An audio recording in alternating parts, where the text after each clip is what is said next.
I'm not talking about the obvious picks like Zed, Riven or Pantheon, characters where you can look at them for 5 seconds and already have a pretty good idea of how they will function in a fighting game, and meet champions that at first glance make you think, how the hell will that work in a fighting game? And then after thinking about it for a few minutes you realize, wait, this could actually be freaking awesome. Those are the characters I'm interested in. Because sometimes the most surprising champions are the ones that could make the most interesting fighting game characters. So today I am going through my top 10 champions that I think could surprisingly work into XKO.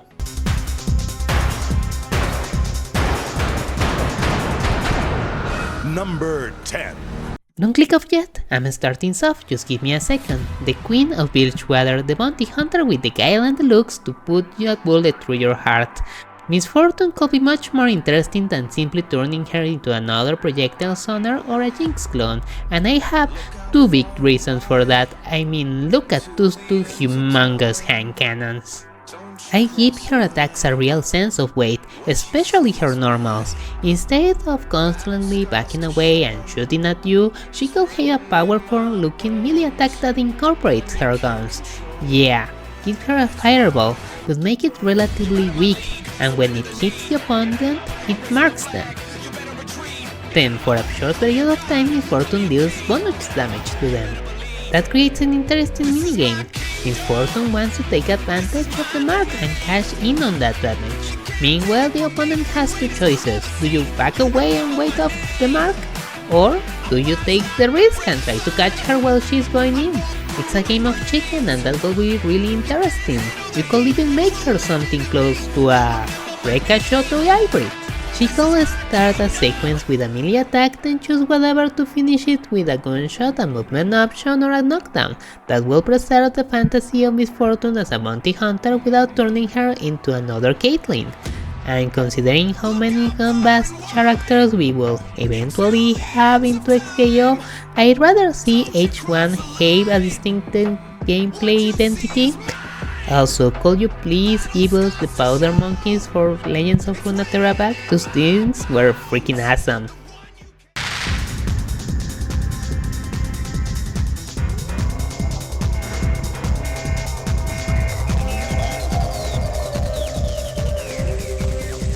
Number 9. We need someone from Nixtal, and no, Nidalee doesn't count, so Qiyana. And it's not just because I love Kiki, I also have a legitimate reason. In League of Legends, she's a bratty, egotistical assassin whose entire gimmick revolves around her elemental weapon. I could see Qiyana as a rushdown character with some light zoning tools, but I want her projectiles to be relatively short-ranged. You know, give her the option without making them strong. The real gimmick will be her elements. Her S1 super could work as a damage combo finisher, with the element changing depending on which button do you combine it with. Each element will then give her a different bonus for a short period of time. So after every combo you will be basically asking, what version of myself do I want to be right now? Rock will give her armor on a couple of attacks for when you want to pressure your opponent.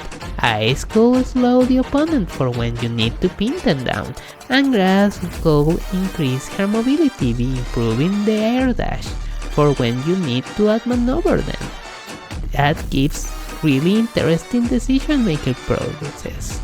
You are not simply choosing the strongest version of the move, you are choosing the property that you need for the situation. That's the fantasy behind Qiyana, skill expression, showing your superiority by picking the right tool at the right time. Or you could just pick Rock every time because that will be the easiest one to use. I mean, look at brown players happily eating blue in their corner, they're having a great time. And aesthetically, Qiyana could also bring something to the roster that doesn't have yet. An extremely distinctive weapon, a unique body type, and a character whose animations could be absolutely gorgeous. And yes, she will sell skins, let's not pretend that's irrelevant.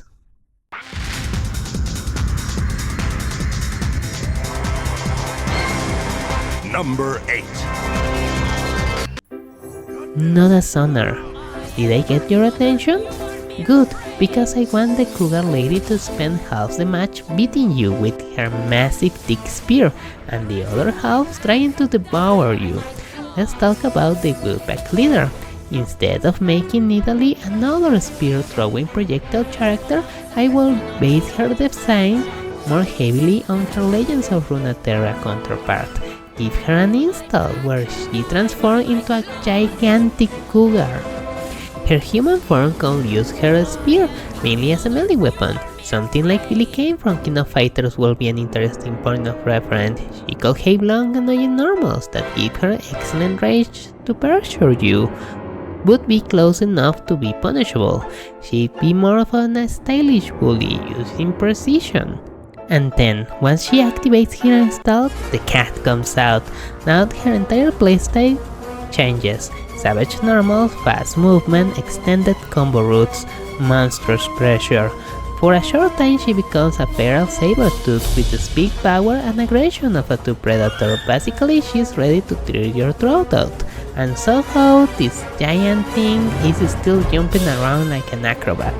You could even make the transformation itself be part of her resource management. Maybe she has to pay a chunk of HP to access it, or it could be her S2 super for 2 bars. A true pack leader from the jungle. Yes, you can make her throw her big spear. Just make the projectile awkward enough so that it doesn't become her entire identity. And let's be honest, Nidalee will sell skins. Make the kite lady and let us play those skins, Riot.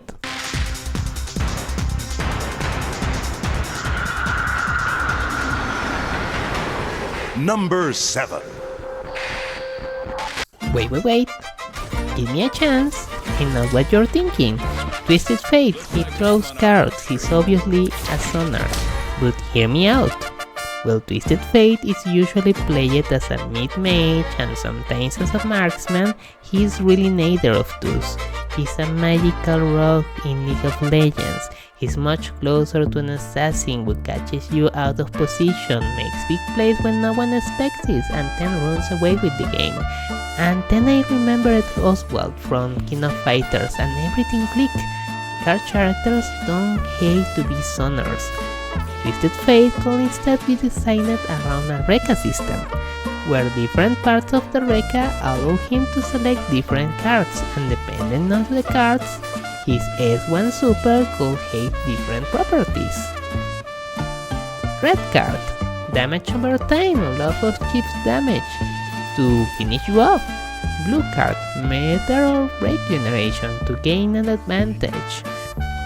Gold card, stun and easy combo extender or a starter, with the drawback of generating less meter and break. Let's not go overboard. You could essentially turn his card selection into a fighting game mechanic instead of simply translating his league abilities one-to-one. Also, cowboy hat, cards, magic, guns, a teleportation. Twisted Fate already looks like he was designed to be a fighting game character. He's also incredibly popular, so Riot could have plenty of reasons to put him in. Honestly, I'm surprised we haven't seen him yet.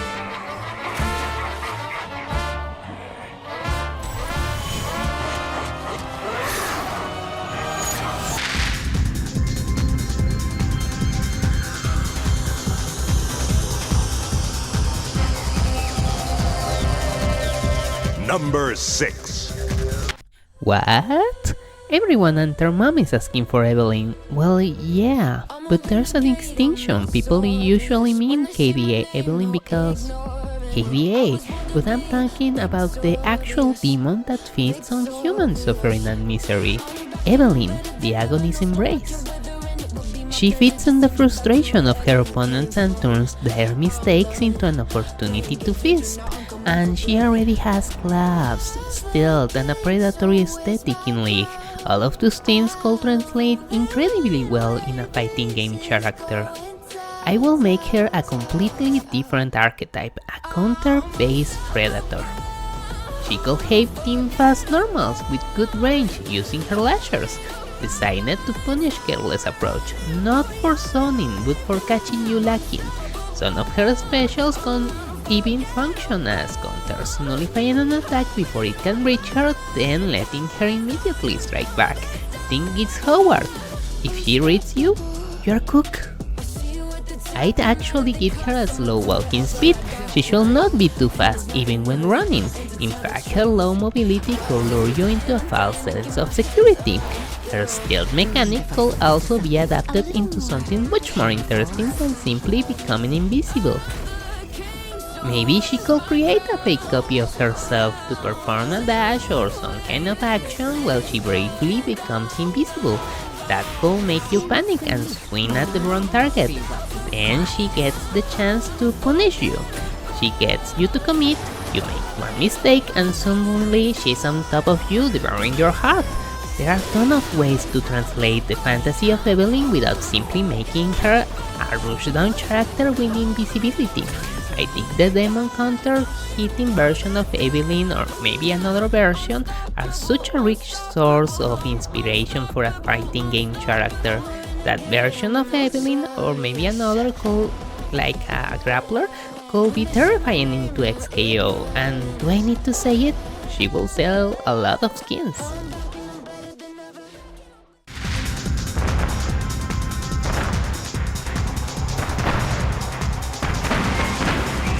Number 5. Footsies, the Fit Lady. We need a rushdown character with zero access to projectiles, and that's where Briar comes in. She's one of the biggest berserkers in League of Legends. She literally has an ability that removes your control over her and makes her attack, and attack. I'd love to see Briar start out as a relatively clunky character, powerful attacks, slow movement, heavy commitment. Then she activates her install. She becomes a feral beast. Suddenly she's moving in the blink of an eye, attacking with lightning fast normals and putting the fear of God into even the strongest of zoners in the game. Here's where you can make her install interesting. She slowly loses health where she's in it, and if she isn't hitting you, that creates a very simple incentive: keep attacking. You can't just activate your power up and run away with your advantage. If you are going to become a bloodthirsty monster, you better act like one. That will give Briar a very different gameplay loop from the rest of the cast. Instead of an install that simply means I win harder now, it becomes I have become significantly stronger, but I need to keep the momentum going or I'm going to literally kill myself. You're gambling your chance of victory on quickly outplaying your opponent and finishing them off before they can run away or hit you back, and that will be incredibly fun.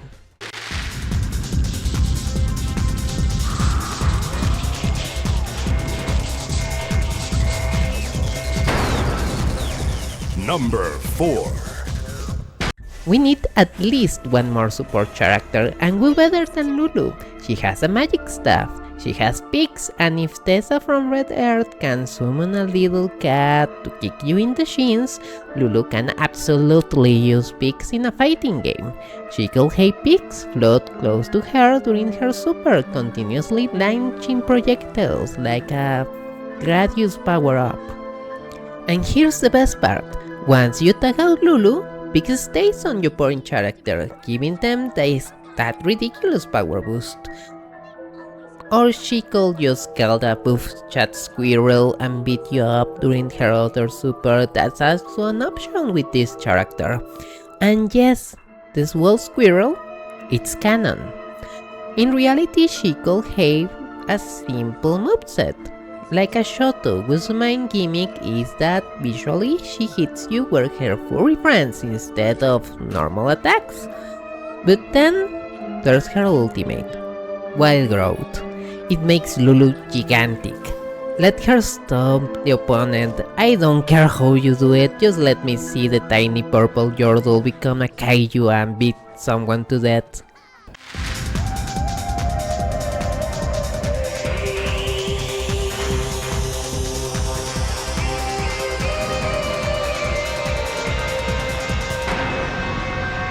Number 3. Now I know what you're thinking, Zoe? Yes, and I have one word for you. Magaki. Don't you feel excited when you hear that name? How about PTSD? Okay, maybe you don't.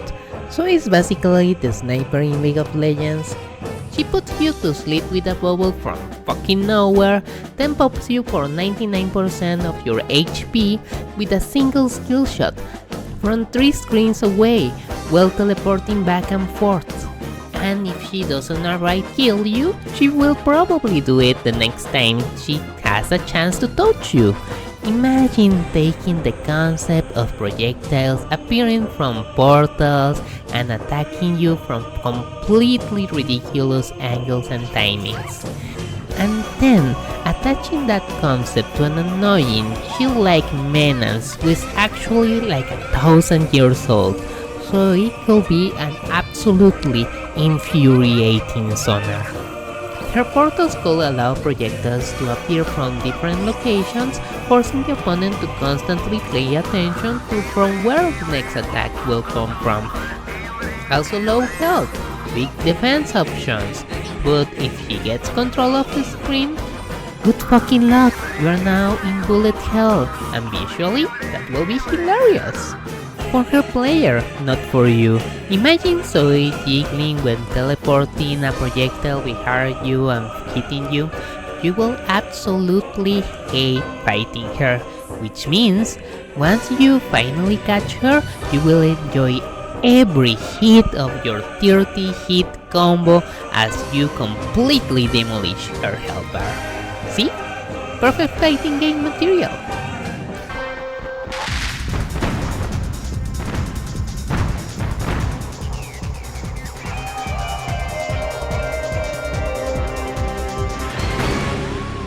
Number 2. Look, I just want to see Shadow pick up Vex by the ankle and beat up someone with her. That's it. That's the pitch. Thank you for watching. Okay, fine. Vex actually makes a ridiculous amount of sense as a puppet character. She already makes Shadow do most of the work in League, so why not make that the core of her fighting game identity? Vex could have 4 physical attacks. She's a depressive little girl after all. While Shadow handles most of the actual combat. You could have Vex control Shadow positioning while using her own attacks to supplement him. She could use weak but annoying attacks to distract you, while Shadow handles the real damage and punishes you when you get open. Or Shadow could become the real threat, while Vex hands are all the way in the back. It's basically the perfect excuse to create a weird, obnoxious puppet character and let you experience the joy of a 3v2 in a 2v2 fighting game. So yes, give me Vex, and more importantly, give me Shadow picking up Vex and beating someone with her.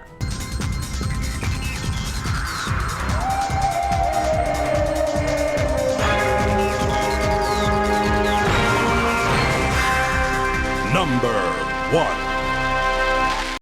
Bloodthirsty, giant, litter-bound Irish Sharkman. Jack the Winner is the underground champion of Bilgewater. After surviving a deal with Tamkench, basically a demon, he travels the world aboard his ship, fighting underground champions and taking their money, titles and belts. Tell me that doesn't sound like the synopsis of a fighting game character. And because Jack is a Legends of Runeterra champion, Riot has significantly more freedom with his gameplay. You don't have to worry about translating a character leak kit. You basically start from scratch. You want to make him punch focus. Okay, want to make him hit with his tail? Sure. You want to make him fight like a feral beast? Go ahead. Do you want to make him the second grappler of the game? Hallelujah! You could even have him interact with Darius Bleed Mechanic. They are both enormous, violent characters, and Jack being a giant sharkman makes him the perfect for that kind of blood-related synergy. And that's the thing that I love about Jack. He's a character where Riot can just basically say what will be the most fun and build from there. Will Reef already took Nora, another exclusive champion from Legends of Runeterra, and made her playable in their game. You can breathe life into Jack. Come on, Riot. Bring back one of the most popular Legends of Runeterra champions and give this glorious Sharkman the fighting game debut that he deserves. I mean, he already looks like the Undertaker. That's the easiest win that you could ask for. And of course, he will also sell skins. So, those are my 10 unexpected League champions for 2xKO. Some of these will be easier to translate than others, some will probably be completely miserable to fight, and some will probably make the balance team consider quitting their jobs. But that's exactly what makes them interesting, because when you're adapting a champion into a fighting game, you don't have to copy their League abilities, you just need to understand what makes the character interesting. You have the opportunity to take that fantasy and ask, what will make this character fun? And that's what I love to see more from 2xKO. They already did a splendid job with some others. Thanks for listening to my ramblings. Fubar out!